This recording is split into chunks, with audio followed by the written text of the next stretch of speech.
जय हिंद साथियों, आप सभी का स्वागत है विद्यालयपुर के इस यूट्यूब प्लेटफॉर्म पर, जिसमें हम आज आपके लिए लेकर आए हैं महिला पर्यवेक्षक के लिए मॉडल पेपर। अब ये जो हम प्रैक्टिस सेट करा रहे थे वो भी कंटिन्यूस चलेगा, लेकिन उसके अलावा हम आपके लिए आज मॉडल पेपर लेकर आए हैं। और इस मॉडल पेपर में आप लगाइए, एक प्रकार से आपका टेस्ट सीरीज टाइप का जो पेपर बनाया जाता है, उसी तरीके से हमने हर सब्जेक्ट से, हर टॉपिक से इसमें क्वेश्चंस लिए हैं। ये आपके सामने मॉडल पेपर आज का रहेगा, जिसमें आपको 200 मार्क्स के जो क्वेश्चंस मिलेंगे, 200 क्वेश्चंस मिलेंगे और आप उसके अकॉर्डिंग लगाइएगा क्वेश्चंस कितने आपके सही होंगे। और कमेंट बॉक्स में ज़रूर लास्ट में लिख के ये भी बताइएगा कि आपके टोटल कितने क्वेश्चंस ठीक हुए हैं और कितने में से कितने क्वेश्चन सही गए हैं, तो आप ज़रूर लिख के बताइएगा। और इस क्लास को आप सपोर्ट ज़रूर कीजिएगा, ज़्यादा से ज़्यादा सभी लोग शेयर ज़रूर कर दीजिएगा क्लास को।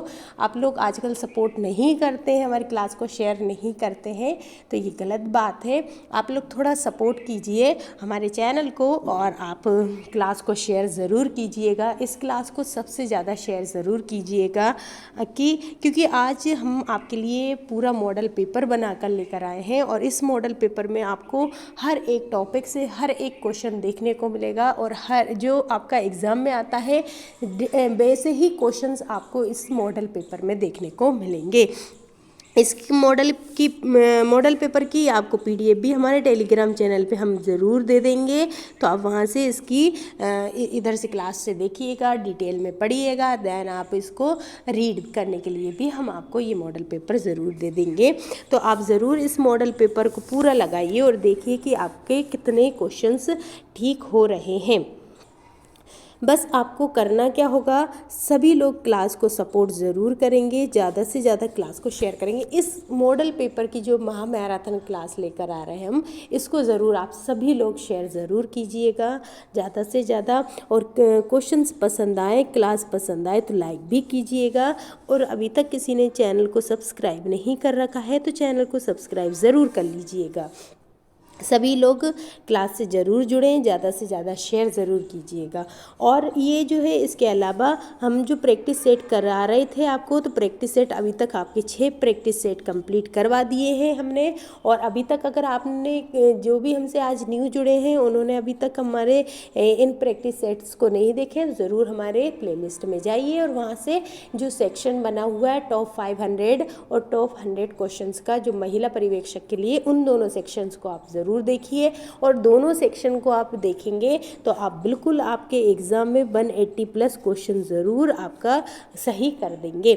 और आज के ये जो क्वेश्चंस रहेंगे 200 क्वेश्चंस, जिसमें से आपको बिल्कुल आप पूरा मॉडल पेपर आपके सामने रहेगा, हर एक टॉपिक से रहेंगे, चाहे वो रीजनिंग हो, मैथ हो, है ना, और चाहे वो इसमें आपको ये बाल विकास से संबंधित हो या पोषण आहार, कुपोषण, वैक्सीन, सभी से संबंधित क्वेश्चंस आपको देखने को मिलेगा। ये पूरा एक मॉडल पेपर रहेगा जिसमें आपको 100 क्वेश्चंस आपको आज करवाए जाएंगे और इस 100 क्वेश्चंस में से ज़रूर आप ज़्यादा से ज़्यादा क्वेश्चन सही करने की कोशिश करना और बताना कि आपके कितने क्वेश्चंस ठीक हुए हैं।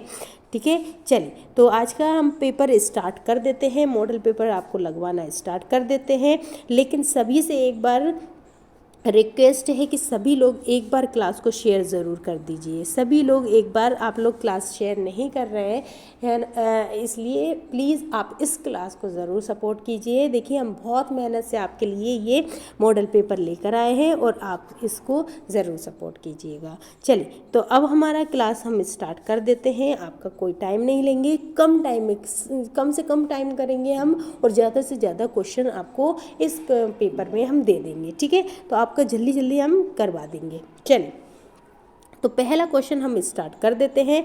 आई होप सभी लोगों ने क्लास को शेयर ज़रूर किया होगा। ठीक है, चलिए तो स्टार्ट करते हैं। फर्स्ट क्वेश्चन आपका है, आपके सामने आ चुका है मॉडल पेपर का, कि बच्चों के जन्म के समय कौन सा टीका लगाया जाता है। देखिए, बच्चों के जो जन्म के समय कौन सा टीका लगाया जाता है, BCG का टीका लगाया जाता है, DPT का टीका लगाया जाता है, खसरे का लगाया जाता है, या फिर चेचक का टीका लगाया जाता है। बताइए कौन सा टीका लगाया जाता है। ये जो 100 क्वेश्चन रहेंगे, कोशिश करेंगे हम आपको 30 मिनट में कंप्लीट करा दें, है ना। 30 मिनट में आपको ये जो 100 क्वेश्चन कंप्लीट कराएंगे तो आपका देखिए आधे घंटे में आप पूरा क्वेश्चन पेपर ही कंप्लीट कर लेंगे। तो इसलिए आप बस क्वेश्चन को ज़्यादा से ज़्यादा लगाइए और क्लास को शेयर ज़रूर कीजिए। चलिए, तो देखिए बच्चों के जन्म के समय हम कौन सा टीका दिया जाता है उनको, तो BCG का टीका दिया जाता है। किसका दिया जाता है, BCG का टीका दिया जाता है। इसके अलावा पोलियो का भी टीका दिया जाता है ना, BCG और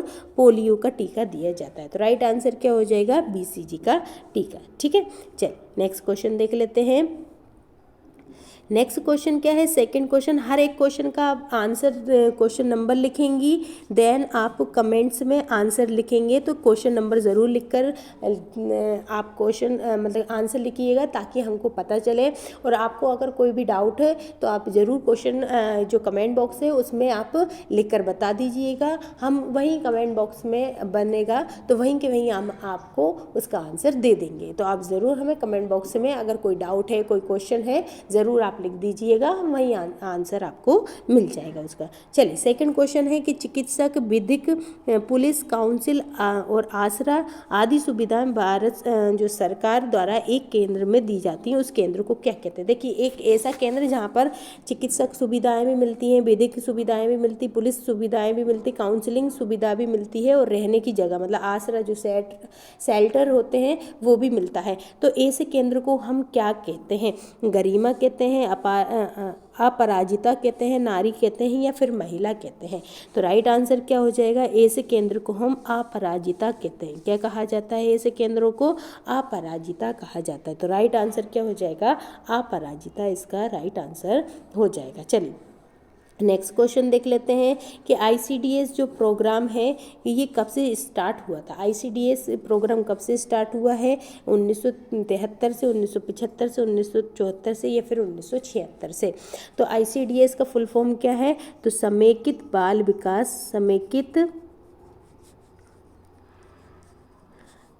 विकास योजना, इसका फुल फॉर्म है समेकित बाल विकास योजना, इसका फुल फॉर्म है।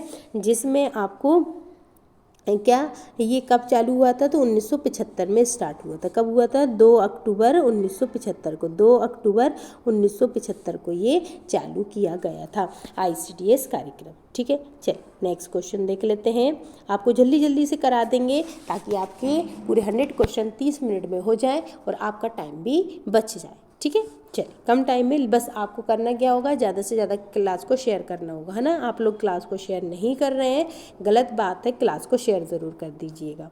चलिए नेक्स्ट क्वेश्चन देख लेते हैं। निम्नलिखित में से कौन सी ICDS के लाभार्थियों को प्रदान नहीं की जाती। बताइए, देखिए ICDS की कौन सी ऐसी सेवा है जो कि ICDS के अंतर्गत आने वाले जितने भी लाभार्थी होते हैं उनको नहीं मिलेगी, है ना। तो रोजगार की सेवा नहीं मिलेगी, टीकाकरण की नहीं मिलेगी, स्वास्थ्य जांच की नहीं मिलेगी, या फिर रेफरल सेवाएं नहीं मिलेंगी।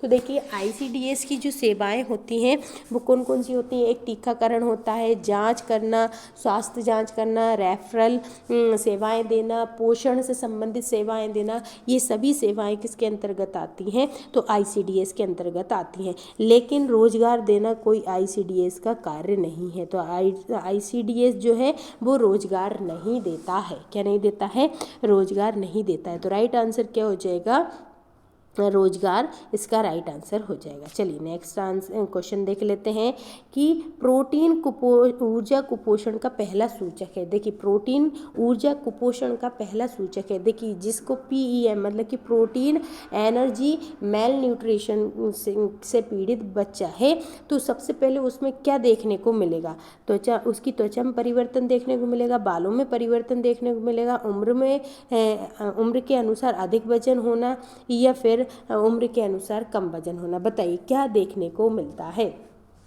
तो देखिए, जो प्रोटीन ऊर्जा कुपोषण है उसका पहला सूचक होता है कि उम्र के अनुसार कम वजन होना। अगर बच्चे की उम्र के अनुसार क्या है, उसमें कम वजन दिखाई दे रहा है, तो ये पहला उसका सूचक होता है किसका, प्रोटीन ऊर्जा कुपोषण का। मतलब इसमें प्रोटीन ऊर्जा कुपोषण है ना, ये इसका क्या होता है, पहला सूचक होता है। तो राइट आंसर क्या हो जाएगा, उम्र के अनुसार कम वजन होना। नेक्स्ट क्वेश्चन देख लेते हैं, क्या है कि क्वासिओरकर टर्म किसके द्वारा दिया गया है। क्वासिओरकर जो है शब्द किसके द्वारा दिया गया है, लुईस पास्चर के द्वारा, डेविसन के द्वारा, जैलिफ के द्वारा या सिसिली विलियम्स के द्वारा। तो देखिए, क्वासिकर जो रोग होता है वो किसकी कमी से होता है, तो प्रोटीन की कमी से होता है। किसकी कमी से होता है, प्रोटीन की कमी से होता है, जिसमें क्या होता है कि पेट फूल जाता है, पैर पतले हो जाते हैं, है ना, इस टाइप से दिखाई देता है। जो रेड बॉय की तरह दिखाई देता है, लाल मुंह की तरह दिखाई देता है ये। तो ये जो है, ये जो क्वासिओरकर जो टर्म है वो ये किसने दिया था, तो सिसिली विलियम्स ने दिया था। किसने दिया था, सिसिली विलियम्स ने दिया था। तो राइट आंसर क्या हो जाएगा इसका, सिसिली विलियम्स हो जाएगा।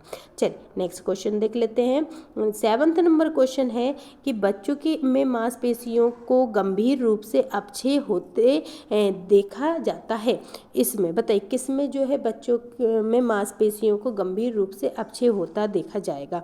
रक्त अल्पता में, अस्थि सुषुरता में, बेरी रोग में या फिर सूखा रोग में।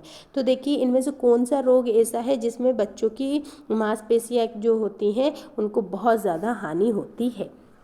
तो राइट आंसर क्या हो जाएगा, सूखा रोग में। किस में होती है, सूखा रोग में सबसे ज़्यादा बच्चे को क्या होती है, उसकी मांसपेशियों को हानि होती है। इसका अदर नेम अगर देखें तो रिकेट्स इसका अदर नेम, मतलब दूसरा नाम इसका क्या है, रिकेट्स है, जिसमें कि क्या होता है, विटामिन डी की कमी से होता है। ये किससे होता है, तो विटामिन डी की कमी से ये रिकेट्स रोग हो जाता है। तो बच्चों में मांसपेशियों को गंभीर रूप से अपक्षय किस में होता है, सूखा रोग में होता है। चलिए नेक्स्ट क्वेश्चन देख लेते हैं। आपको पूरा मॉडल पेपर लगवाया जाएगा, ठीक है। सभी लोग अच्छे से मॉडल पेपर को ध्यान से पढ़ें और लगाएं।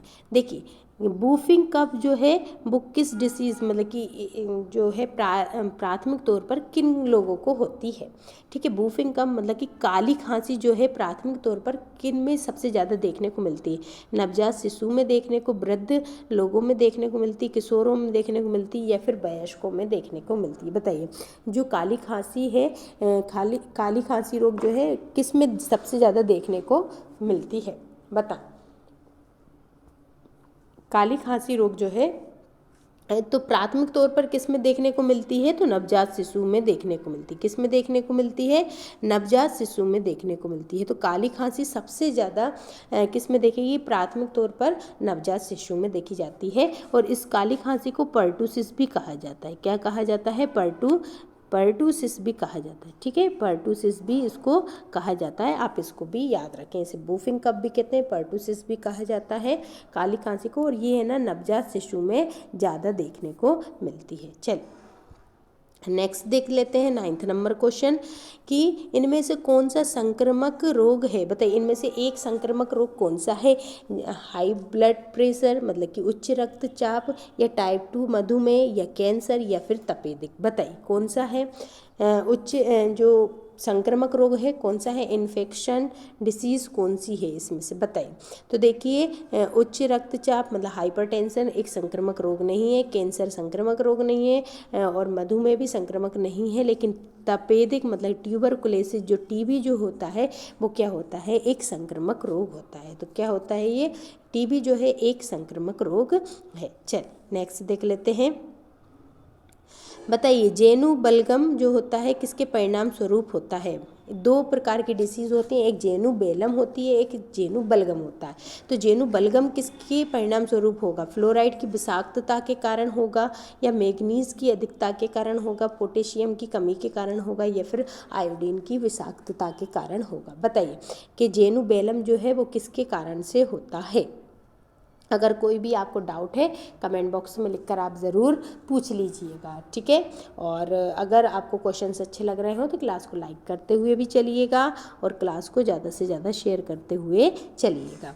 देखिए, तो ये जो जेनु बलगम है ये किसके परिणाम स्वरूप होता है? तो जेनु बलगम जो है ये फ्लोराइड की विषाक्तता का है ना। ये किसके परिणाम है? तो फ्लोराइड की विषाक्तता का परिणाम है क्या? जेनु बलगम, ठीक है। चलिए नेक्स्ट क्वेश्चन देख लेते हैं। बताइए कि धात्री माता को पहले 6 महीने के दौरान कितना अतिरिक्त ऊर्जा लेने की आवश्यकता होती है? पहले 6 महीने में जब वो धात्री माता जो है पहले 6 महीने में क्या करती हैं? बच्चे को स्तनपान कराती हैं। तो ऐसी महिलाओं को फर्स्ट 6 मंथ में कितने अतिरिक्त ऊर्जा की आवश्यकता होती है? तो 500 किलो कैलोरी प्रतिदिन, 600 किलो कैलोरी प्रतिदिन, 700 किलो कैलोरी या फिर 800 किलो कैलोरी प्रतिदिन आवश्यक होती है। कितनी अतिरिक्त ऊर्जा की आवश्यकता होती है? कौन सी? धात्री माता को, जो है ना लैक्टेटिंग मदर होती हैं, उनको कितने अतिरिक्त ऊर्जा की आवश्यकता होती है? तो राइट आंसर क्या हो जाएगा इसका? 600 किलो कैलोरी प्रतिदिन आवश्यक होती है ना। कितनी होती है? 600 किलो कैलोरी प्रतिदिन आवश्यक होती है अतिरिक्त ऊर्जा की, ठीक है। चल नेक्स्ट क्वेश्चन देख लेते हैं। 12th नंबर का क्वेश्चन आपकी स्क्रीन पर आ चुका है। बताइए कि गर्भवती महिलाओं के बीच मतली को कम किया जा सकता है किसके सेवन से? बताइए। देखिए, गर्भवती महिलाओं को मतली मीन्स क्या होता है? बहुत ज़्यादा जी मचलाता है। तो उसको कम करने के लिए हमें मतलब कि गर्भवती महिलाओं को किस चीज़ का सेवन करना चाहिए, ठीक है। न्यूसिया होता है प्रेग्नेंट लेडी में। अगर म्यूसिया की कोई कंडीशन देखी जाती है तो उनको क्या चीज़ कम खाने को बोलते हैं? तो बताओ, वसा से भरपूर भोजन खाने को बोलेंगे या फिर मसालेदार भोजन करने को बोलेंगे, या छोटे और लगातार भोजन करने को बोलेंगे, या अधिक भोजन करने को बोलेंगे? बताइए क्या करने को बोलेंगे? तो देखिए, जो गर्भवती महिलाएं होती हैं उनको है ना क्या कहते हैं, वसा से भरपूर खाना नहीं खाने देते हैं, मसालेदार, और उसको मतली और मतलब उसको है ना जी मचला रहा है तो उसमें तो और भी ज़्यादा नहीं, मसालेदार भी नहीं और अधिक खाना तो बिल्कुल भी नहीं। कैसे खाना खिलाएंगे? छोटे छोटे और कम लगातार, है ना। जैसे कि कैसे खिलाएंगे? कम कम खाना खाएंगे और बार बार खाइए, लेकिन कम कम खाना खाइए, है ना। तो जिससे क्या होता है, मतली जैसी जो प्रॉब्लम्स होती हैं वो क्या हो जाती हैं? सॉर्ट आउट हो जाती है। चलिए नेक्स्ट देख लेते हैं। नेक्स्ट क्वेश्चन क्या है? बताइए, इनमें से कौन सा टीका जो है संयुक्त टीका है? संयुक्त which of these the combined vaccine? बताइए, है ना। इसमें से कंबाइंड वैक्सीन कौन सी है? HIV हिव है, या DPT है, या HEPV है, या फिर बेरी सेला है? बताइए कौन सी जो वैक्सीन है ये इसमें से संयुक्त वैक्सीन है, ठीक है। बताइए। सभी लोग आंसर लगाते हुए चलेंगे और कमेंट बॉक्स में आप आंसर ज़रूर लगाइएगा, क्वेश्चन का नंबर लिखिएगा और आंसर। तो देखिए, इसमें से संयुक्त जो वैक्सीन है वो कौन सी है? DPT का है। आई होप आप सभी ने DPT ही आंसर लगाया होगा इसका, ठीक है। तो इसका फुल फॉर्म क्या होता है? डिप्थीरिया, पर्टूसिस और टेटनस, है ना। ये तीनों का क्या है? एक संयुक्त टीका है। चल नेक्स्ट क्वेश्चन देखते हैं। 14th नंबर क्वेश्चन है कि सबला योजना ICDS स्तर पर लागू हुई थी वह है? देखिए, ICDS स्तर पर लेवल पर एक स्कीम लेकर आए थे, सबला योजना। और ये सबला योजना जो है वो किन के लिए थी? स्कूल की उम्र के बच्चों के लिए थी, या किशोरियों के लिए थी, या वृद्ध महिलाओं के लिए थी, या फिर कामकाजी महिलाओं के लिए थी? बताइए सबला योजना जो है वो किससे संबंधित है? सबसे पहले तो सबला योजना जो है ICDA समेकित बाल विकास स्कीम के दौरान मतलब उस पर के अंडर में लेकर आए गए थे। और ये जो सबला योजना है ये किसके लिए है? तो किशोरियों के लिए लेकर आए थे। किसके लिए लाए थे? किशोरियों के लिए लेकर आए थे, ठीक है। किसके लिए लाए थे? किशोरियों के लिए लेकर आए थे। तो राइट आंसर क्या हो जाएगा इसका? B। चलिए नेक्स्ट क्वेश्चन देख लेते हैं। 15th नंबर क्वेश्चन देखते हैं।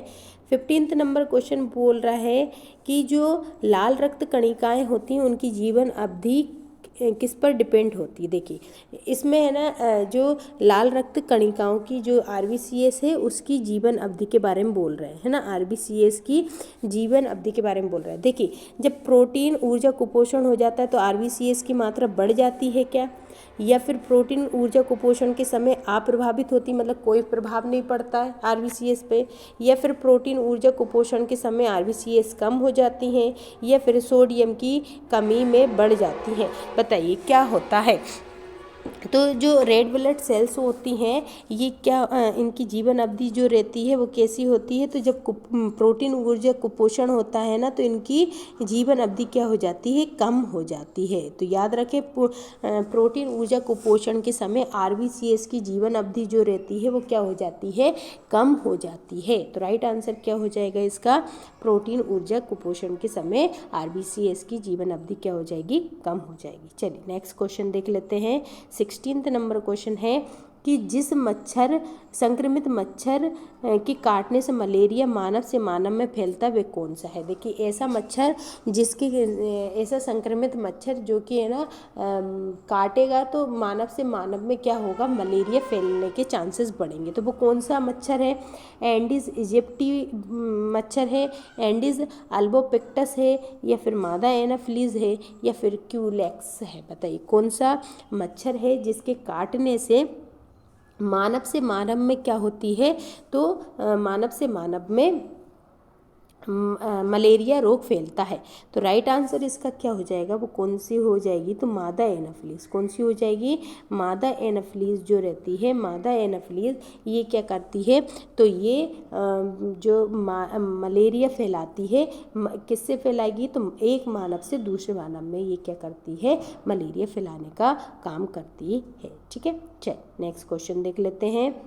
17th नंबर क्वेश्चन है कि हार्मोन जो कि स्तनों में LVI को उत्तेजित करता है और इसके परिणाम स्वरूप क्या हो जाता है, दूध उत्पादन होता है। तो देखिए सबसे पहले आप ध्यान से पढ़ें, क्वेश्चन को ध्यान से पढ़ें कि क्वेश्चन में दिया है कि जो हार्मोन स्तनों में जो LVI होती है उसको उत्तेजित करता है, देन फिर उसके बाद दूध का क्या होगा, उत्पादन होगा। तो वो कौन सा हार्मोन है, प्रोलैक्टिन हार्मोन है, ऑक्सीटोसिन हार्मोन है, या ल्यूटिनाइजिंग हार्मोन है, या फिर एस्ट्रोजन हार्मोन है।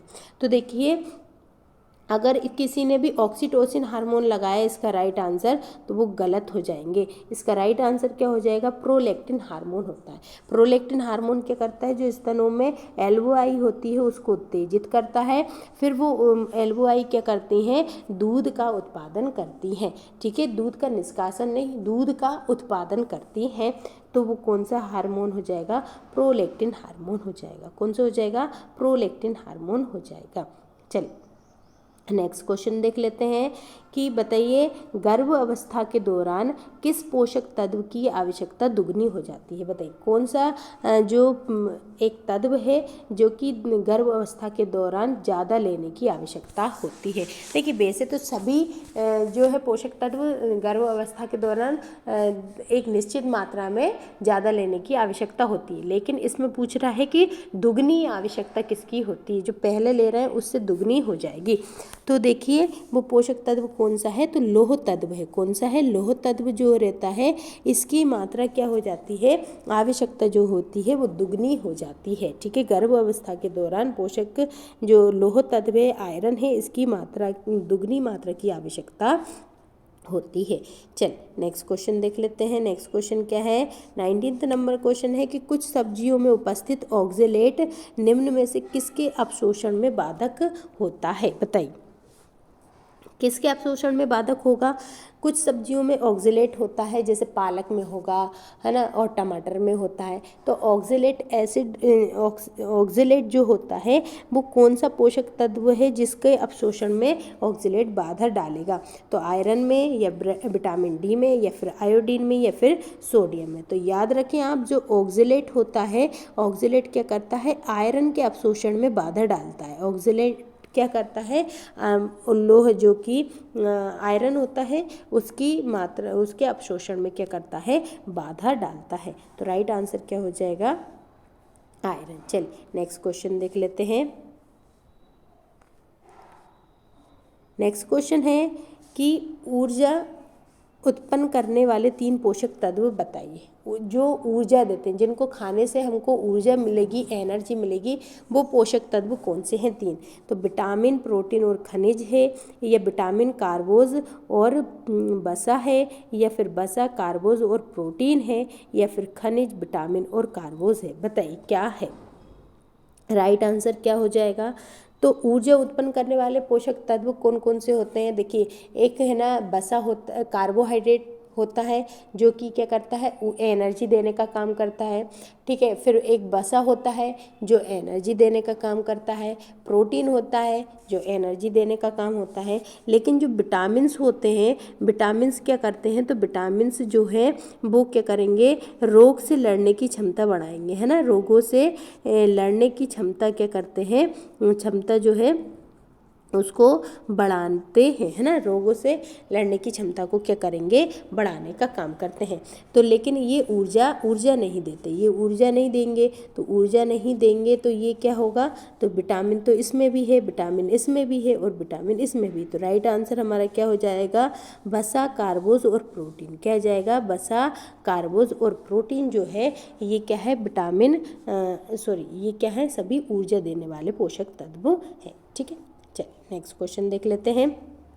बताइए, इनमें से किसके निर्माण में लोहा जो रहता है एक आवश्यक तत्व होता है? बताइए, इनमें से किसके निर्माण में लोहा एक आवश्यक तत्व के रूप में कार्य करेगा? हीमोग्लोबिन, या फिर मायोग्लोबिन, एड्रीनेलिन, या फिर पेप्सिन? बताएं, किसके निर्माण में लोहा जो रहता है एक आवश्यक तत्व के रूप में कार्य करता है? हीमोग्लोबिन में, या मायोग्लोबिन में, एड्रीनेलिन में, या फिर पेप्सिन में? राइट आंसर इसका क्या हो जाएगा? तो देखिए, जो लोहा होता है, ये लोहा किसके निर्माण में सहायता करता है? तो जो लोहा होता है वो हीमोग्लोबिन के निर्माण में सहायता करता है। किसके में करता है? हीमोग्लोबिन के निर्माण में लोहा जो रहता है सहायता करता है। और लोहा की कमी, मतलब कि आयरन की जब कमी हो जाती है तो एनीमिया रोग हो जाता है। कौन सा हो जाता है? एनीमिया जो रोग हो जाता है। और एनीमिया की से ही मतलब बचाव करने के लिए हम फोलिक एसिड की गोलियां खाते हैं, है ना। चलिए नेक्स्ट क्वेश्चन आ गया स्क्रीन पर कि जिस पोषक तत्व के उच्च सेवन से उच्च रक्तचाप का क्या हो जाता है, खतरा हो जाता है। इनमें से कौन सा पोषक तत्व है जिसके खाने से हमें हाई ब्लड प्रेशर होने की खतरा हो जाएगा? तो बताइए, फास्फोरस, या पोटेशियम, या फिर सोडियम, या फिर सल्फर? बताएं, इनमें से कौन सा एक तत्व है जिसके सेवन से हमें उच्च रक्तचाप होने का खतरा हो जाएगा? तो देखिए, नमक खाने से क्या होता है, नमक खाने से हमारे अंदर जो है ब्लड प्रेशर हमारा क्या हो जाता है, बढ़ने लगता है। अगर जिसको बढ़ता है तो उससे क्या, उसको डॉक्टर क्या करते हैं, नमक कम खाने की सलाह देते हैं। तो सोडियम क्या होता है, NaCl हमारे नमक का फॉर्मूला होता है, इसलिए सोडियम नहीं खाना चाहिए। सोडियम अगर अधिक मात्रा में खाते हैं तो ऐसे व्यक्ति को क्या होता है, ब्लड प्रेशर हाई होने का, उसके ब्लड प्रेशर हाई होने की संभावना बढ़ जाती है। ठीक है, चलिए नेक्स्ट बताइए कि खाद का पिरामिड जो रहता है, पिरामिड का आधार बनता है। बताइए, खाद पिरामिड का आधार बनता है, कौन बनेगा इसमें से? अनाज और दालों से बनता है उसका आधार, ये सब्जी और फलों से बनता है, शर्करा से बनता है, या फिर मांस और अन्य पदार्थों से बनता है? बताइए किससे बनता है? जो खाद का पिरामिड्स होता है, वो खाद का पिरामिड्स जो रहता है वो उसका आधार किससे बनता है? तो खाद का जो पिरामिड्स रहेगा इसका आधार सब्जियों और फलों से बनता है। किससे बनता है? सब्जियों और फलों से बनता है। तो राइट आंसर क्या हो जाएगा? सब्जी और फल इसका राइट आंसर हो जाएगा। ठीक है, चल नेक्स्ट क्वेश्चन देख लेते हैं। नेक्स्ट क्वेश्चन है कि साबुत अनाज अच्छे स्रोत होते हैं। बताइए, साबुत अनाज जो होते हैं वो किसके अच्छे स्रोत होते हैं? विटामिन बी के, या फिर विटामिन सी के, वसा के, या फिर बीटा कैरोटीन के? बताइए किसके होते हैं?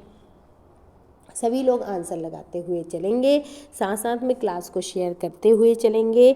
और क्लास पसंद आ रही है, क्वेश्चन सही लग रहे हैं, अच्छे लग रहे हैं, तो आप क्लास को लाइक भी ज़रूर कर देंगे। चलिए, तो देखिए जो साबुत अनाज होते हैं वो विटामिन बी के अच्छे स्रोत होते हैं ना। विटामिन बी लेने के लिए क्या करते हैं, साबुत अनाज को खाते हैं। तो साबुत अनाज किसके अच्छे स्रोत होते हैं, विटामिन बी के अच्छे स्रोत होते हैं। जबकि विटामिन सी के कौन होते हैं, तो जो खट्टे फल होते हैं, खट्टे फल जो होते हैं वो विटामिन सी के अच्छे स्रोत होते हैं। आप ये भी याद रखिएगा। चलिए नेक्स्ट क्वेश्चन देख लेते हैं। 25 नंबर क्वेश्चन आपकी स्क्रीन पर आ चुका है। बताएंगे कि गर्भ अवस्था के दौरान लौह तत्व मतलब आयरन का प्रस्तावित आहारीय मात्रा कितनी है। देखिए कोई ICMR के द्वारा नहीं पूछा गया है, इसमें सिंपल सा पूछा गया है कि जब गर्भ अवस्था के दौरान कितने आयरन की मात्रा खाने में लेनी चाहिए, कितनी लेनी चाहिए। 25 मिलीग्राम प्रतिदिन लेनी चाहिए, 30 मिलीग्राम प्रतिदिन लेनी चाहिए, 35 लेनी चाहिए या फिर 40 मिलीग्राम प्रतिदिन लेनी चाहिए। बताइए, सभी लोग आंसर लगाएंगे। इसका राइट आंसर क्या होगा।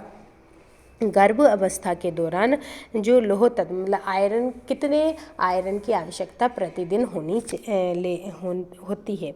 तो हमारे आहार में गर्भ अवस्था के दौरान 35 मिलीग्राम प्रतिदिन जो है वो आयरन की क्या है, प्रस्तावित आहारीय मात्रा है। तो आयरन हमें प्रतिदिन कितना लेना चाहिए गर्भ अवस्था में, तो 35 मिलीग्राम प्रतिदिन तो लेना ही चाहिए।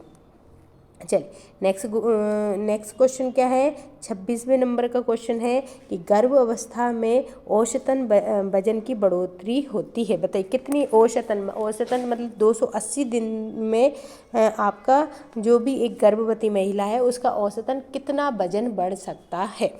15 से लेकर 17 किलोग्राम तक, या फिर 5 से लेकर 7 किलोग्राम तक, 10 से लेकर 12 किलोग्राम तक, या 8 से लेकर 9 किलोग्राम तक। बताइए कितना बढ़ जाता है। गर्भ अवस्था के दौरान औसतन वजन में बढ़ोतरी होनी चाहिए, कितनी होनी चाहिए। 15 से लेकर 17 किलोग्राम तक, 5 से लेकर 7 किलोग्राम तक, या फिर 10 से लेकर 12 किलोग्राम तक, या फिर 8 से लेकर 9 किलोग्राम तक। तो राइट आंसर क्या हो जाएगा इसका, राइट आंसर हो जाएगा 10 से लेकर 12 किलोग्राम तक औसतन क्या हो जाता है, बढ़ जाता है, कि वजन बढ़ जाता है। एक गर्भ अवस्था में एक महिला का वजन औसतन 10 से लेकर 12 किलोग्राम तक बढ़ सकता है। ठीक है, चलिए नेक्स्ट क्वेश्चन देख लेते हैं। 27 नंबर का क्वेश्चन है कि गर्भवती महिलाओं में कब्ज का उपचार इनके सेवन से किया जा सकता है। देखिए कोई भी गर्भवती महिला है अगर उसके कब्ज का उपचार करेगी तो उसके लिए क्या चीज़ खाना चाहिए। केवल तरल पदार्थ खाना चाहिए, या प्रचुर मात्रा में सब्जी, फल और तरल पदार्थ लेने चाहिए, या फिर है ना वसा युक्त खाना खाना चाहिए, या स्टार्च युक्त खाद्य पदार्थ खाना चाहिए। बताइए क्या खाना चाहिए। देखिए अगर कोई भी महिला है और उसको है ना गर्भवती है और उसको कब्ज़ की शिकायत है तो कब्ज़ के उपचार के लिए उसे प्रचुर मात्रा में सब्जी लेना चाहिए, फल लेने चाहिए, और क्या लेना चाहिए, तरल पदार्थ लेने चाहिए। क्या लेने चाहिए, तरल पदार्थ लेने चाहिए। ठीक है, चलिए नेक्स्ट क्वेश्चन देख लेते हैं कि गर्भ अवस्था में गर्भाशय का आकार बढ़ने से होता है। बताइए क्या हो जाएगा।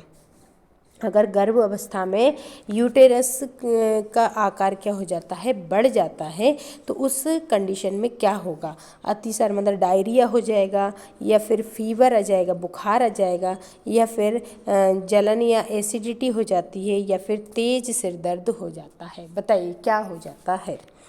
गर्भ अवस्था में जो गर्भाशय का आकार बढ़ने पर क्या होता है। तो देखिए गर्भ अवस्था में गर्भाशय का आकार बढ़ने से क्या होता है, तो जलन मतलब जो हार्टबर्न और एसिडिटी होने की संभावना बढ़ जाती है ना। क्या क्या हो जाता है, तो हार्टबर्न मतलब जलन होती है, और क्या होता है, एसिडिटी होने लगती है। ठीक है, चल नेक्स्ट क्वेश्चन देख लेते हैं। नेक्स्ट क्वेश्चन क्या है, 29वें नंबर का क्वेश्चन का आंसर लगाइए कि छोटी चेचक से बचाव के लिए प्रस्तावित टीका है। बताइए छोटी चेचक से बचाव के लिए प्रस्तावित टीका कौन सा है। रोटा वायरस है, BCG है, या MMR है, या फिर बेरीसेला है। बताइए छोटी चेचक मतलब कि जो चिकन पॉक्स होता है, चिकन पॉक्स के लिए कौन सी वैक्सीन लगाई जाती है। रोटा वायरस, BCG, MMR या फिर बेरीसेला। तो देखिए जो बेरीसेला है ये क्या होता है, तो ये चिकन पॉक्स में लगाया जाता है, जबकि बेरीओला जो होता है स्मॉल पॉक्स में लगाया जाता है, और बेरीसेला जो होता है वो किस में लगाया जाता है, तो चिकन पॉक्स हो जाता है, छोटी चेचक होती है तब लगाया जाता है। ठीक है, तो याद रखें बेरीसेला लगाया जाता है।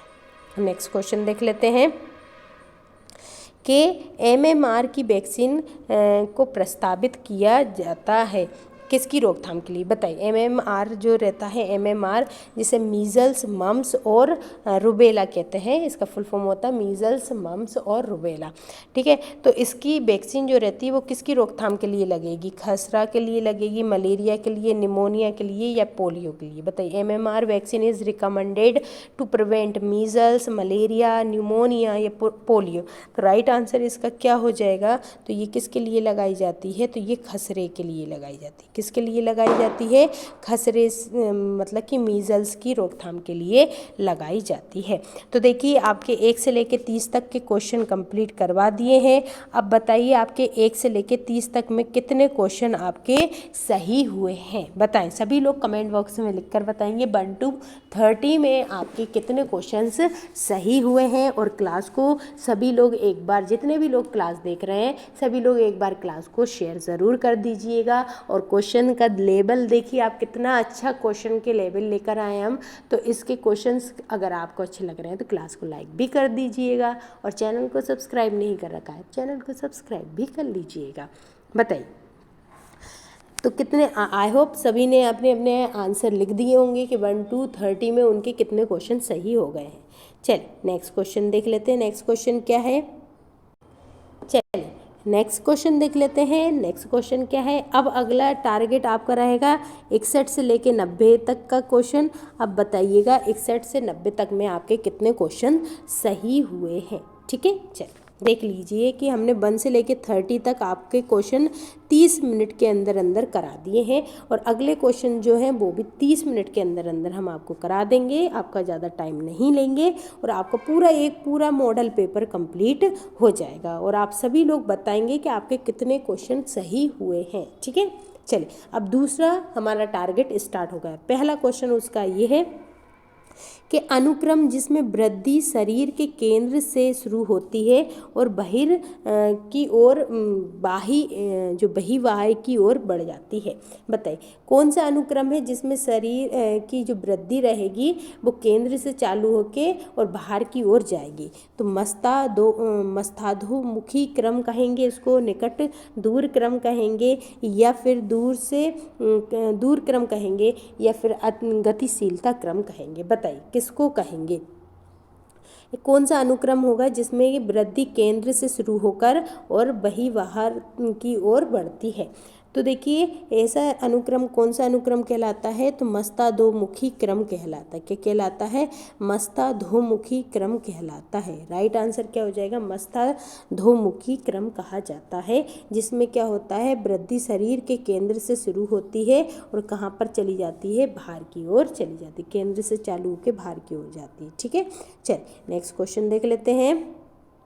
नेक्स्ट क्वेश्चन क्या है कि बताइए खेल जिसमें सहपाठी के साथ अंतःक्रिया हो वह खेल किस प्रकार का खेल होगा। ठीक है, play in the involve of social interactions. ठीक है, क्या होगा, सोशल इंटरेक्शंस होगा, तो विथ पीयर्स है ना, अपने सहपाठियों के साथ। तो ऐसे खेल को हम क्या बोलेंगे, रचनात्मक खेल बोलेंगे, बौद्धिक खेल बोलेंगे, सामाजिक खेल बोलेंगे, या फिर प्रयास खेल बोलेंगे। बताइए किस प्रकार का खेल कहा जाएगा। तो देखिए इस प्रकार के खेलों को हम क्या बोलेंगे, तो सामाजिक खेल कहा जाता है, इसको सोशल प्ले कहा जाता है। जब आप किसी भी सहपाठी के साथ एक प्रकार से सोशल इंटरेक्शंस के साथ जुड़ेंगे, तो ऐसे मतलब कि जिनके साथ आपकी अंतःक्रिया हो, तो ऐसे खेलों को हम क्या बोलते हैं, सामाजिक खेल कहते हैं। ठीक है, चलिए नेक्स्ट क्वेश्चन देख लेते हैं। 63 क्वेश्चन नंबर है और इसमें ये पूछा है कि निम्नलिखित में से कौन सा पूर्व बाल अवस्था का विकासात्मक कार्य नहीं है। देखिए पूर्व बाल अवस्था का विकासात्मक कार्य इनमें से कौन सा नहीं है ये पूछा है। एज जरूर देखिए, पूर्व बाल अवस्था बोली है, ठीक है। पहला है शरीर से अपशिष्ट मल मूत्र के निष्कासन पर नियंत्रण रखना, पहला। दूसरा कि लिंग भेद और यौनशीलता सीखना, या फिर ठोस आहार खाना मतलब कि ठोस आहार खाना सीखना, या फिर शारीरिक सामाजिक प्रक्रियाओं के लिए भाषा का उपयोग करना सीखना। बताइए क्या होता है, कौन सा निम्नलिखित में से कौन सा पूर्व बाल अवस्था का विकासात्मक कार्य नहीं है। ठीक है, तो देखिए जो पूर्व बाल अवस्था जो है इसका विकासात्मक कार्य कौन सा नहीं है।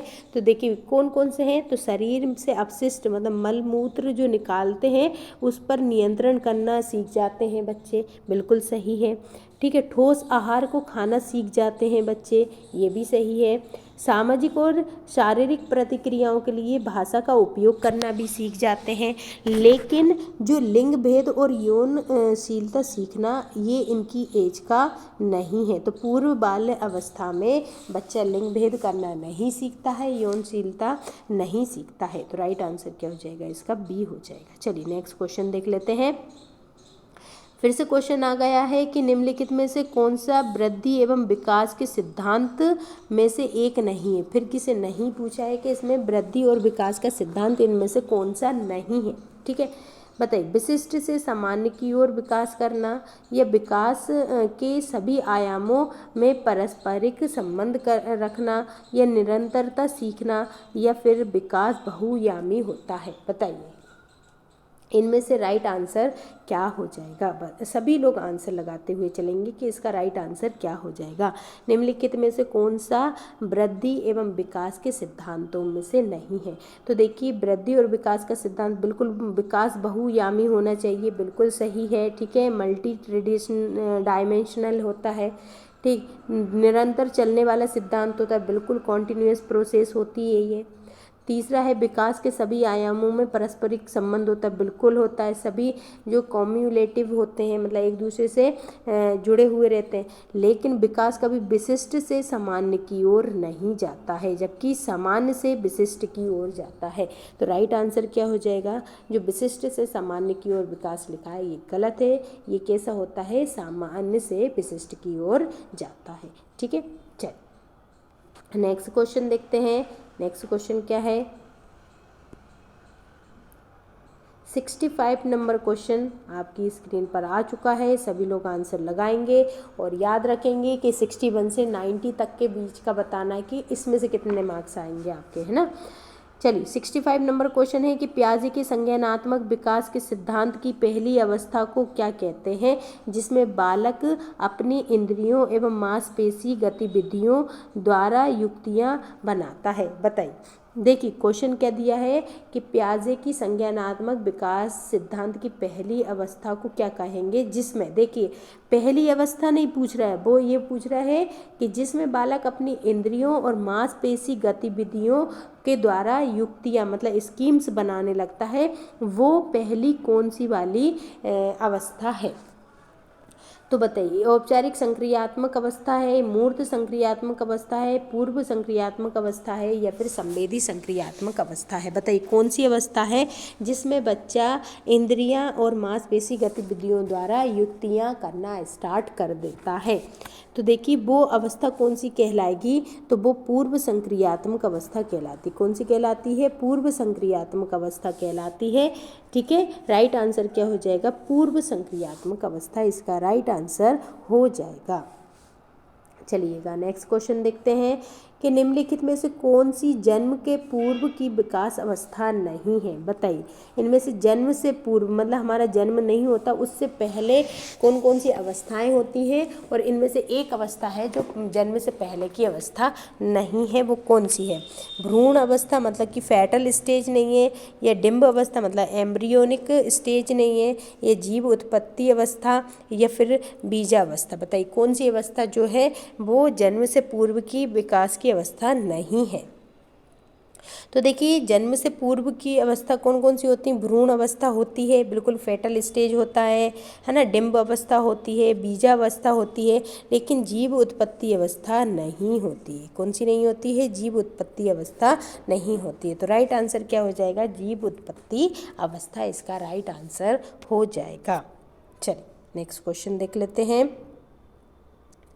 नेक्स्ट क्वेश्चन क्या है कि परिवर्तन की वह पद्धति जो गर्भधारण से जीवन काल तक निरंतर चलती है। बताइए परिवर्तन की को इसमें से किसका परिवर्तन बोलेंगे? परिवर्तन की कौन सी अवस्था बोलेंगे जिसमें जो हमारा परिवर्तन है वो गर्भधारण से लेके और जीवन भर तक चलता रहता है, मरने तक चलता रहता है। उसको हम क्या बोलेंगे? विकास बोलेंगे, वृद्धि बोलेंगे, परिपक्वता बोलेंगे या फिर गुणन बोलेंगे? बताइए क्या कहा जाता है?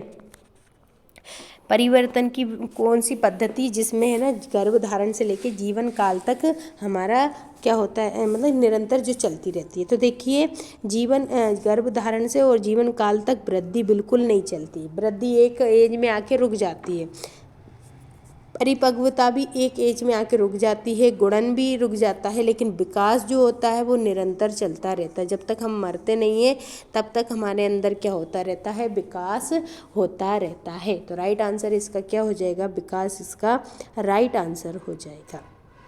चलिए नेक्स्ट क्वेश्चन 68 नंबर का क्वेश्चन देख लेते हैं कि जब शिशु सिर को एक तरफ करके और अपने को बचाए और हाथ पैर फैलाए, एक तरफ फैलाए, तो उसको क्या कहते हैं? है ना। बताइए जब शिशु जो रहता है वो एक तरफ मतलब कि अपना सर क्या कर ले? एक तरफ कर ले और एक तरफ करके अपने आप को, मतलब सर को एक तरफ करके अपने आप को बचाए और उसी साइड अपने हाथ पैर भी फैला ले, तो उस अवस्था को हम क्या कहते हैं?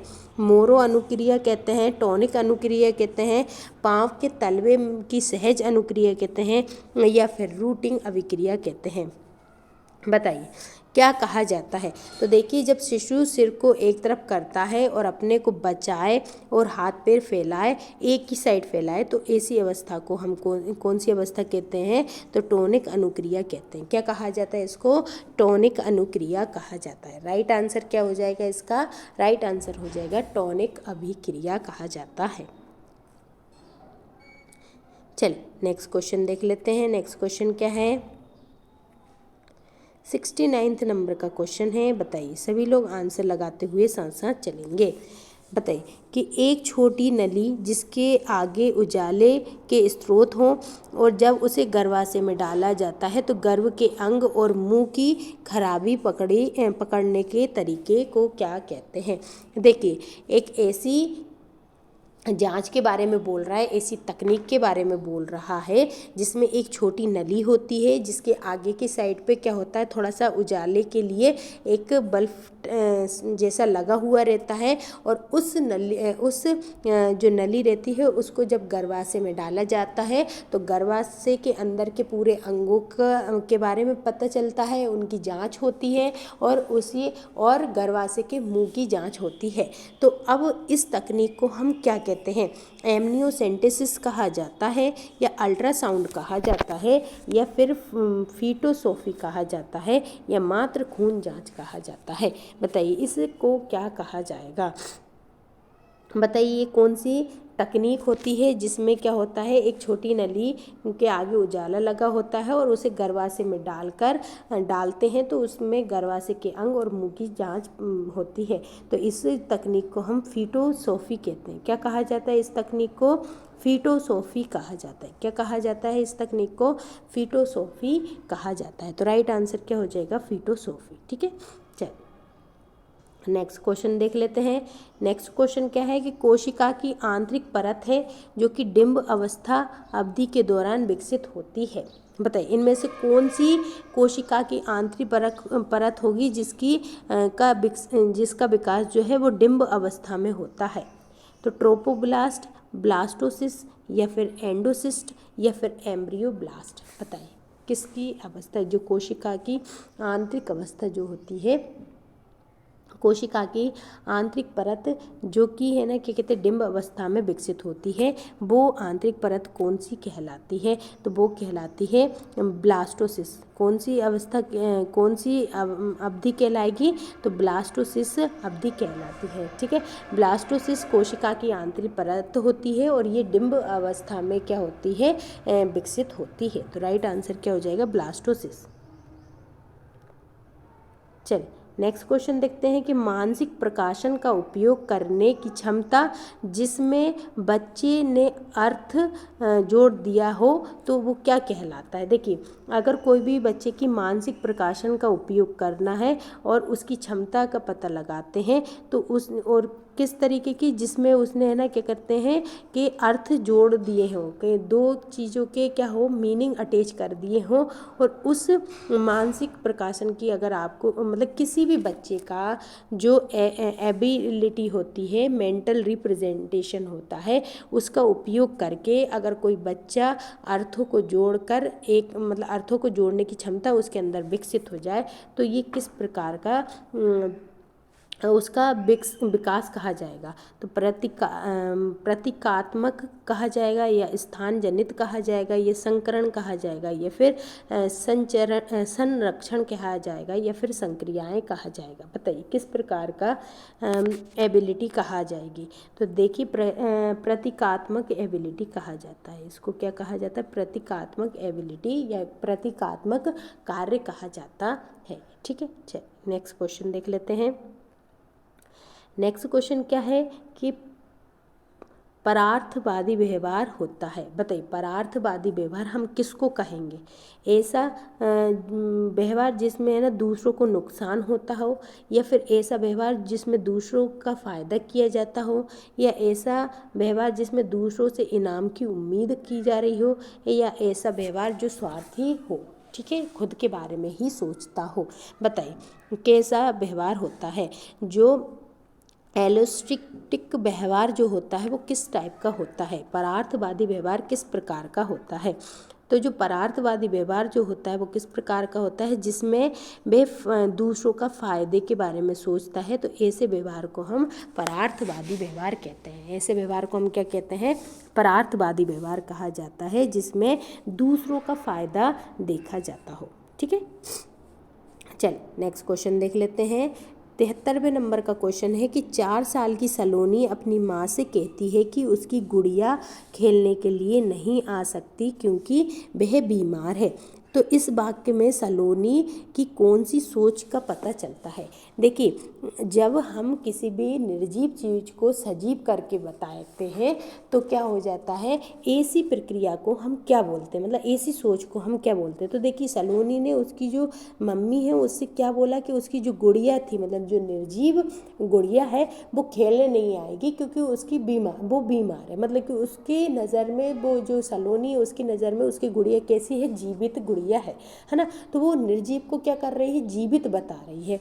तो इस सोच को हम क्या बोलेंगे? अहम केंद्रिता बोलेंगे, जीवत्वारोपण बोलेंगे, या वास्तविकता बोलेंगे, या कृत्रिमता बोलेंगे? बताइए क्या कहा जाएगा?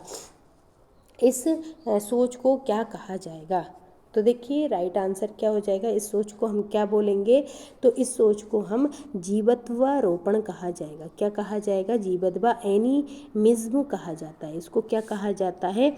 एनिमिज्म कहा जाता है। आप इसको याद रखें, एनिमिज्म कहा जाता है जब किसी निर्जीव को सजीव बनाकर बताया जाए तब। ठीक है, चल नेक्स्ट क्वेश्चन देख लेते हैं। 74वां नंबर का क्वेश्चन।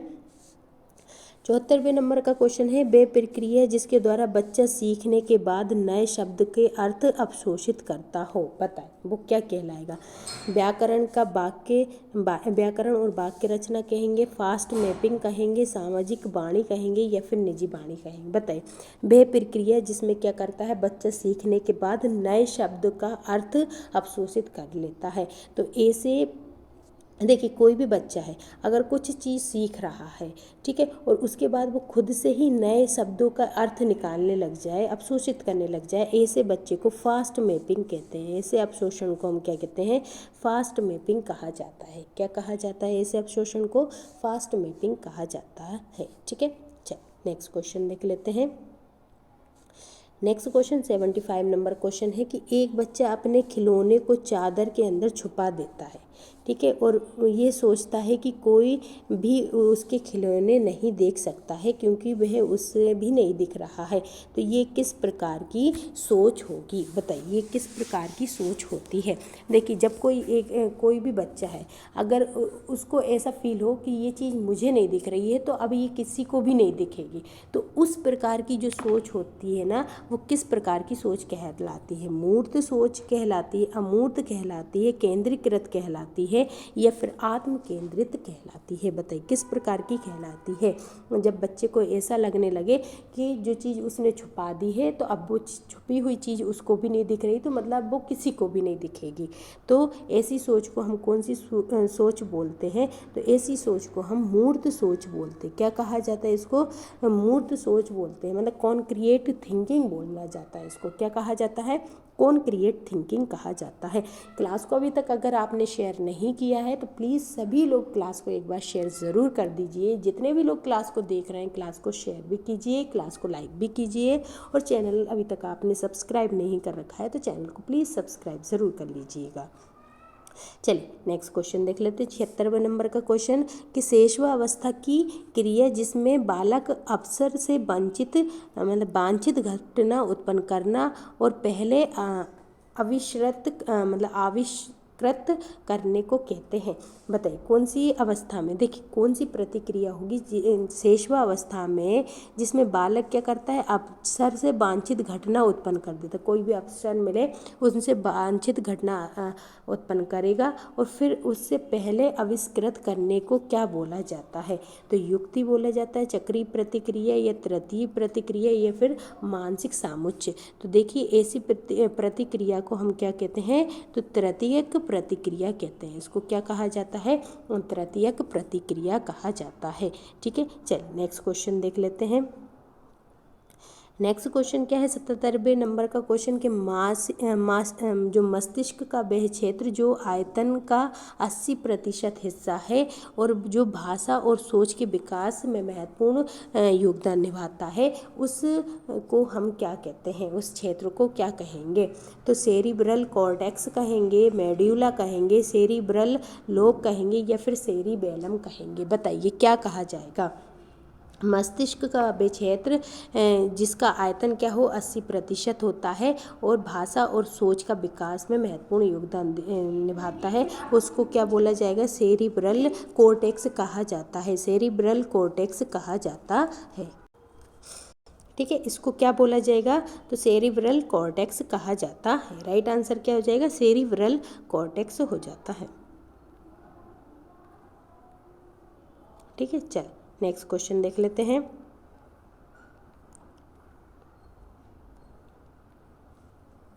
नेक्स्ट क्वेश्चन है कि पुरुष या स्त्री कार्य को पारंपरिक अधिग्रहण करने को क्या कहते हैं।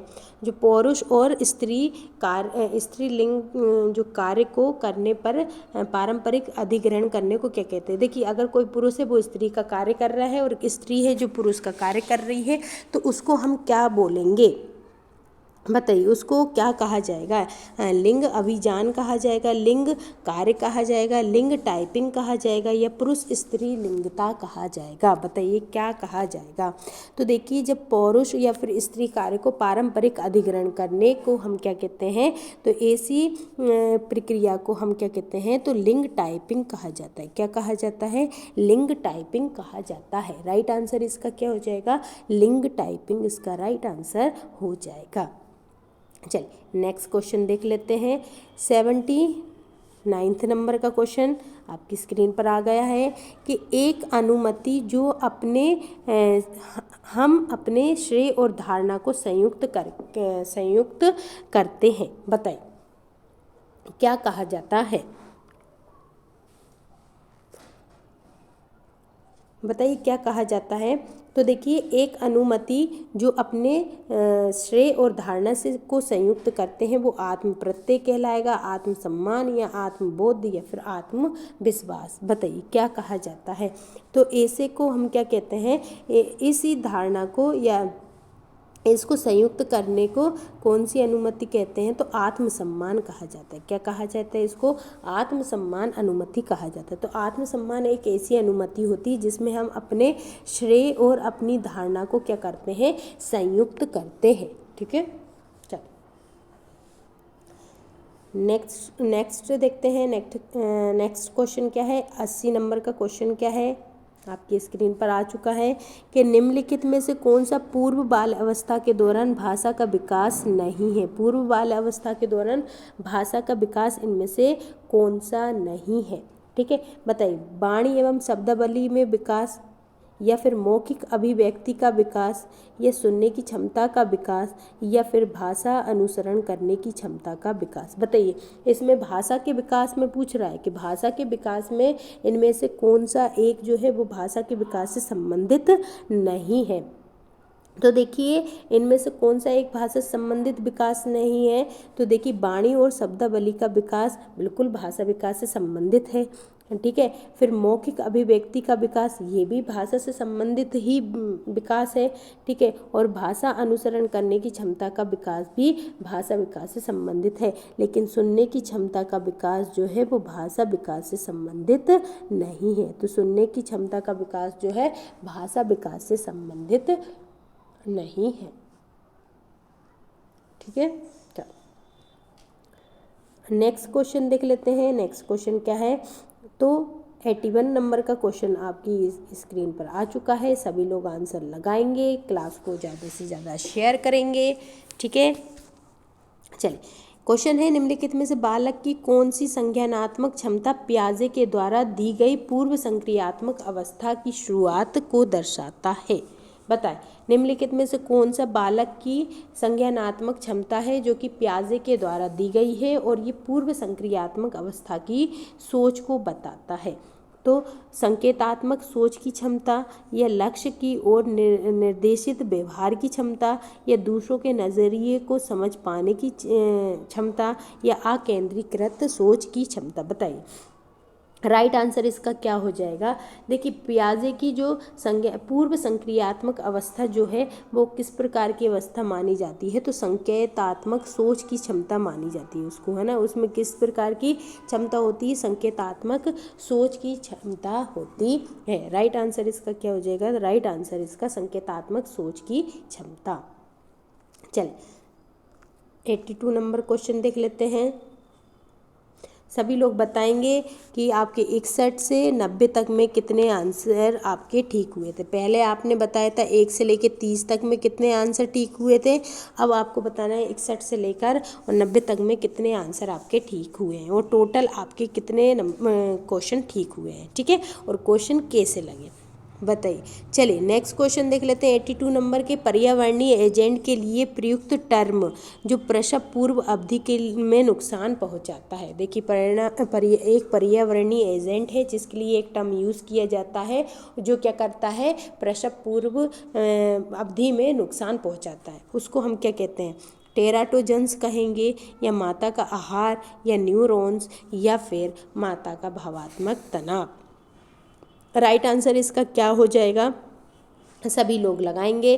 तो देखिए, इसका राइट आंसर क्या हो जाएगा? इसका राइट आंसर हो जाएगा टेराटोजेंस। क्या हो जाएगा? टेराटोजेंस इसका राइट आंसर हो जाएगा। क्लास को अभी तक आप सभी ने शेयर नहीं किया है तो प्लीज़ सभी लोग क्लास को शेयर कीजिए। हमारी इस क्लास को बहुत ज़्यादा सपोर्ट कीजिए। हम आपके लिए मॉडल पेपर बना कर लेकर आए हैं। आपका अब एग्ज़ाम भी आने वाला है और अभी अगर आप लोग सपोर्ट नहीं करेंगे तो ये तो गलत हो जाएगा। तो आप लोग सभी लोग एक बार सभी लोग क्लास को शेयर ज़रूर कर दीजिएगा। ठीक है, और क्लास पसंद आ रही हो तो क्लास को लाइक भी कर दीजिएगा और चैनल को सब्सक्राइब ज़रूर कर लीजिएगा। पीडीएफ चाहिए तो पीडीएफ के लिए हमारे टेलीग्राम चैनल को आप ज्वाइन कर सकते हैं, वहाँ से इसकी पीडीएफ भी मिल जाएगी। ठीक है, चल 83 नंबर का क्वेश्चन देख लेते हैं। 83 नंबर का क्वेश्चन क्या है?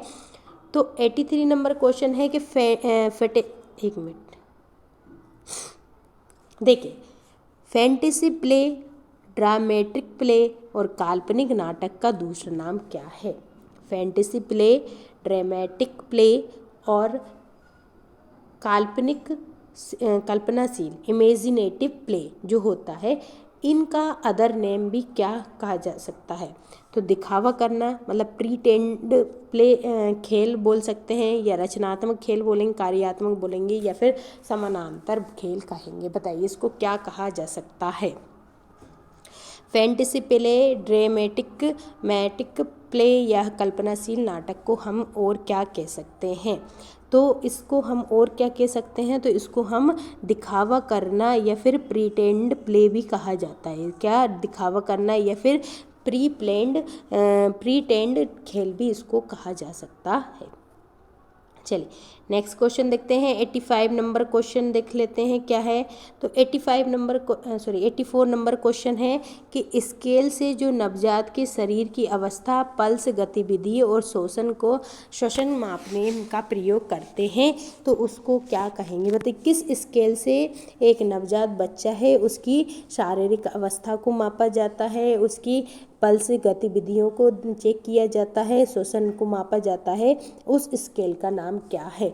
अपगार स्केल है, या ब्रेजल टन स्केल है, या फिर नियोनेटल स्क्रीनिंग टूल है, या फिर IQ स्केल है? बताइए कौन सा स्केल है जिससे एक नवजात बच्चे का शरीर अवस्था, पल्स, गतिविधियां और श्वसन मापने में इसका प्रयोग किया जाता है? तो देखिए इसका राइट आंसर क्या हो जाएगा? तो इसका राइट आंसर हो जाएगा अपगार स्केल। क्या? अपगार स्केल जो होता है ये क्या करता है? एक नवजात के स्वास्थ्य को चेक करता है। ठीक है, चल नेक्स्ट क्वेश्चन देख लेते हैं। नेक्स्ट क्वेश्चन क्या है? 85 नंबर क्वेश्चन कि संज्ञानात्मक विकास की अवस्था जिसमें बालक ज़्यादा विवेक का इस्तेमाल, प्रतीकात्मक विचार करते हैं और फिर तर्क नहीं लगाते हैं, उसको क्या कहते हैं? देखिए सिंपल सा पूछ रहा है कि जो संज्ञानात्मक विकास है ना, उसकी किस अवस्था में बच्चा प्रतीकात्मक विचार करता है? बताइए किस अवस्था में प्रतीकात्मक विचार करता है? संवेदी देहिक अवस्था में करता है, पूर्व संक्रियात्मक अवस्था में करता है, या फिर औपचारिक संक्रियात्मक अवस्था में करता है, या फिर मूर्त संक्रियात्मक अवस्था में करता है? बताएं किस अवस्था में करेगा? तो देखिए जो संज्ञानात्मक विकास की अवस्था होती है, ठीक है, संज्ञानात्मक विकास की जो कौन सी अवस्था होती है जिसमें बच्चा प्रक्रियात्मक विचार करता है, तो वो होती है पूर्व संक्रियात्मक अवस्था। कौन सी होती है? पूर्व संक्रियात्मक अवस्था में बच्चा जो है प्रतीकात्मक विचार करता है। ठीक है, अच्छा नेक्स्ट क्वेश्चन 86 नंबर क्वेश्चन देखते हैं। क्वेश्चन है कि कुछ अभिभावक अपने बच्चों को प्रतिबंध लगाकर उन्हें दंड करके अनुशासित करते हैं। ये किस प्रकार की परवरिश शैली हो जाएगी? प्रभुत्वशाली है ना, अथॉरिटेरियन, या फिर प्रजातांत्रिक, या फिर अनुमतिपूर्ण, या फिर तिरस्कार? बताइए। देखिए कोई पेरेंट्स जो रहते हैं अपने बच्चों पर प्रतिबंध लगा देते हैं, है ना, और उनको दंड देते हैं, मारते हैं, और फिर मार मूर के उनको क्या किए जाते हैं? अनुशासित बनाते हैं। तो इस तरीके की जो परवरिश होती है उस परवरिश को हम क्या कह सकते हैं? प्रभुत्वशाली परवरिश बोलेंगे, या फिर प्रजातांत्रिक शैली बोलेंगे, या फिर अनुमतिपूर्ण या तिरस्कार? तो राइट आंसर क्या हो जाएगा? प्रभुत्वशाली जो प्रभुत्वशाली शैली कहा जाता है, अथॉरिटेरियन शैली इसको कहा जाता है। तो राइट आंसर क्या हो जाएगा? ए इसका राइट आंसर हो जाएगा। चलिए नेक्स्ट क्वेश्चन देख लेते हैं।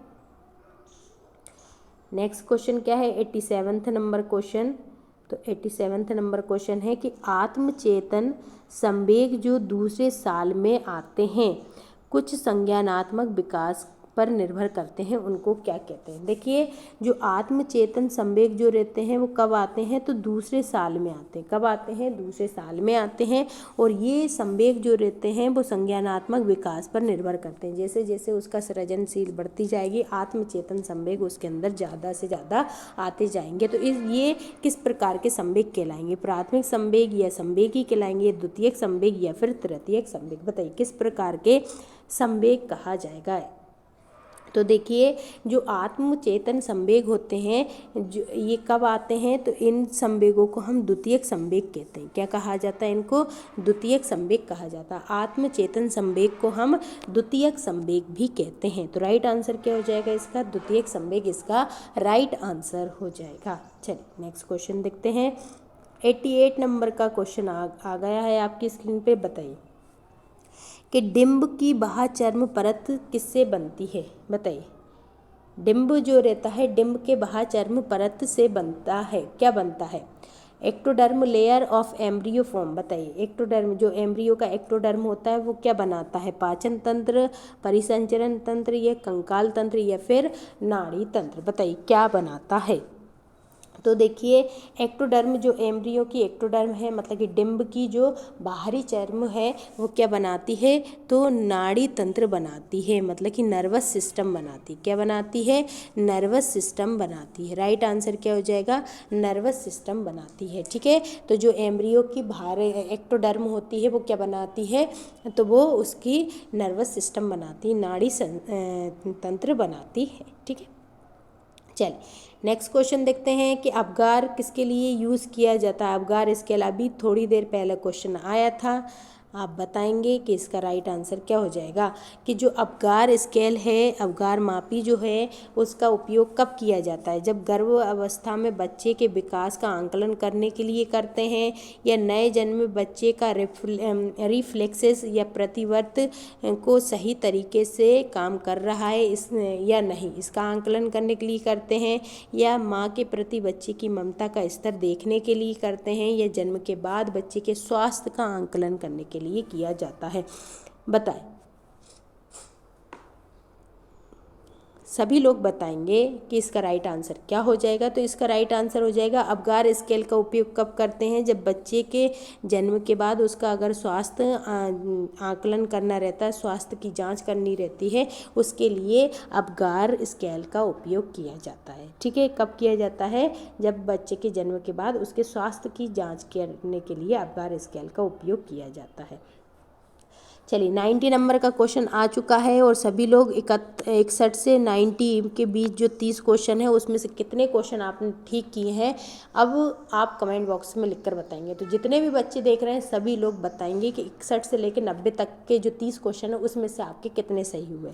ठीक है, 90 नंबर का क्वेश्चन क्या है? प्रतीकात्मक विचार, संवेदक मोटर समन्वय जैसी मनोवैज्ञानिक गतिविधियां कब विकसित होती हैं? बताइए कब विकसित होती हैं? शैशवावस्था में होती हैं, पूर्व बाल्यावस्था में, उत्तर बाल्यावस्था में, या फिर किशोर अवस्था में? राइट आंसर इसका क्या हो जाएगा? तो पूर्व बाल्यावस्था में ये गतिविधियां जो रहती हैं वो विकसित होती हैं। ठीक है, प्रतीकात्मक और संवेदक मोटर समन्वय अवस्था जो है पूर्व बाल्यावस्था में विकसित होती हैं। तो आज का जो मॉडल पेपर है ये कंप्लीट हुआ। जाते समय ज़रूर बताइएगा कि आपके टोटल जो क्वेश्चन हैं वो कितने आपके सही हुए हैं, और जाते जाते प्लीज़ सभी लोग शेयर ज़रूर कीजिए हमारी इस क्लास को, सभी लोग सपोर्ट ज़रूर कीजिएगा। पसंद आए क्लास तो लाइक भी कर दीजिएगा, और चैनल को सब्सक्राइब ज़रूर कर लीजिएगा। सभी लोग क्लास को ज़्यादा से ज़्यादा शेयर ज़रूर कीजिएगा, और कमेंट बॉक्स में ज़रूर लिख के बताइएगा कि टोटल क्वेश्चन में से आपके कितने सही हुए हैं और आपको आज की क्लास कैसी लगी है। और इसकी पीडीएफ के लिए हमारे टेलीग्राम चैनल को ज़रूर ज्वाइन कर सकते हैं, वहाँ से इसकी पीडीएफ आपको मिल जाएगी। और इसके अलावा टॉप 50 के जो चल रहा है, टॉप 50 के अभी जो महिला पर्यवेक्षक के लिए टॉप 50 क्वेश्चंस की वो क्लास भी ज़रूर देखिए। प्रैक्टिस सेट हम करा ही रहे हैं, आपको 6 प्रैक्टिस सेट हो चुके हैं, और अभी तक आपने नहीं देखे हैं तो प्लीज़ ज़रूर जाइए और हमारे प्लेलिस्ट में और वहाँ से देख सकते हैं। इसके अलावा आपने अभी तक भी नहीं पढ़ा है तो पूरी क्लास को एक बार सभी लोग स्पीड तेज करके देखिए, और आपके अच्छे से अच्छे मार्क्स बना के आप एग्ज़ाम में पास हो जाइए। ठीक है, तो आज के लिए इतना ही रखेंगे। जाते समय सभी लोग से एक बार फिर से बोलेंगे, क्लास को शेयर करके ज़रूर जाइएगा और क्लास को लाइक भी कर दीजिएगा। तो आज के लिए इतना ही रखेंगे, फिर मिलेंगे अगले क्वेश्चंस में, अगले क्वेश्चंस के साथ अगली क्लास में। तब तक के लिए सभी को जय हिंद साथियों।